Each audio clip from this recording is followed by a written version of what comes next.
Bonjoy. Ito na, natuloy na po ang day 3. Nagpahinga rin kami ng ilang araw. Natatandaan ko nung nag-gym tayo dati, no? Parang lang day 3 lang din tayo. Pero ang bayad, pang 1 month. Oo. So, ayun na nga. Dahil dyan, sana po ay umabot pa kami ng mga marami pang days dito sa aming paglalakad yan. At Abot yan. Oo, basta may kasama kong ganito kaganda.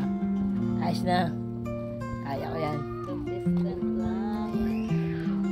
So doon sa mga taga Valenzuela na hindi pa nakakapunta dito, try nyo, maganda.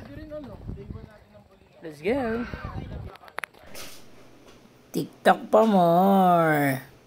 Ang saya-saya, 'di ba?